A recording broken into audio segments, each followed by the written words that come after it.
And if you wanna see a preview of the Maleficent, I posted a picture na of this one on my page.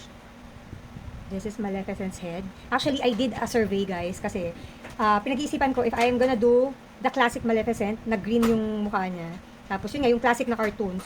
Or si Angelina Jolie na Maleficent. And out of siguro 100 plus comments, almost 200 comments, dalawa lang yung may gusto kay Angie version. So lahat talaga ang comment nila, do the classic, do the classic, do the classic. Tapos ang unang bala ko talaga is sa reversible is Aurora sa isang side, si Maleficent sa kabilang side. Pero ang dami din nag-request na wag ko ngang gawin yung, kasi based daw sa mga previous project ko, I'm doing the same character. Kumbaga, di ba like si Belle, ginawa ko yung Town Belle, tapos yung Belle na naka-gown, tapos si Cinderella, yung poor Cinderella, tapos yung naka-gown na Cinderella, ganyan. Tapos sa Frozen naman, yung magkapatid, syempre ganyan.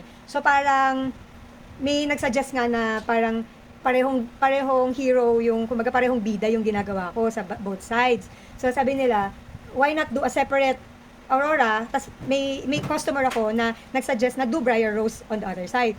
To be honest, hindi ko kilala si Briar Rose. Sabi ko, sino yung Briar Rose? Kasi, hello, last ko pa napanood yung Sleeping Beauty, bata pa ako. Hindi ko na maalala na, oh, my gosh, oo nga no, na parang natira pa, totally nakalimutan ko na yung part na yun ng Sleeping Beauty na natira siya sa forest with the fairies, tapos yung kanyang alias is Briar Rose. So, iba yung damit niya. So, yun nga, may customer ako na nagsuggest, do the Briar Rose on the other side, tapos si Aurora yung sa kabilang side. Tapos, ang daming nag-request din, na nagulat ako, na ang daming nag-request saying na yung two-toned gown ang gawin mo. Sabi ko, ano yung two-tone gown?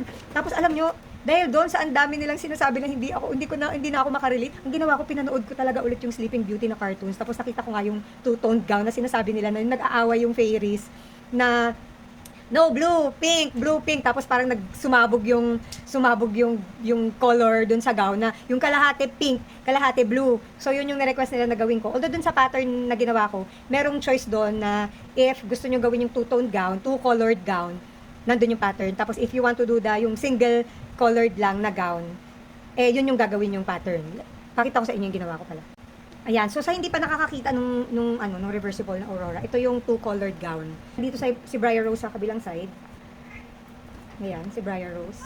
Siya yung nasa forest na na-meet nung prince. O di ba alam ko na kasi pinanood ko na yung cartoons. Ayan. Tapos ito yung, so syempre nagpa-pattern test ako. Ayan, so ayan si Briar Rose na dalawa yung color na gown. Tapos meron naman yung single na lang. Tapos yun nga, meron din option na kung yung blue yung gusto nyo kasi dun sa cartoons talaga, blue talaga yung nanalo. Yung blue yung suot na gown ni Sleeping Beauty nung nag-dance sila nung prince. Kaso, ang minarket nga ng Disney daw ay yung pink dahil si Cinderella is blue na.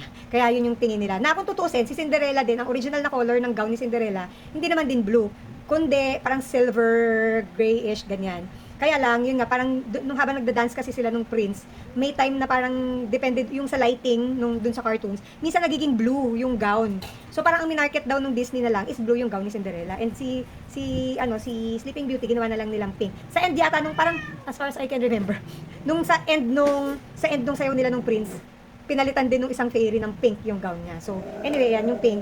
Kung makikita nyo, minsan pag nagpa-pattern test ako, hindi ko na inuulit yung mga part na sure na ako na tama. Kasi kumbaga nagawa ko na ilang beses. Like for example, yung head.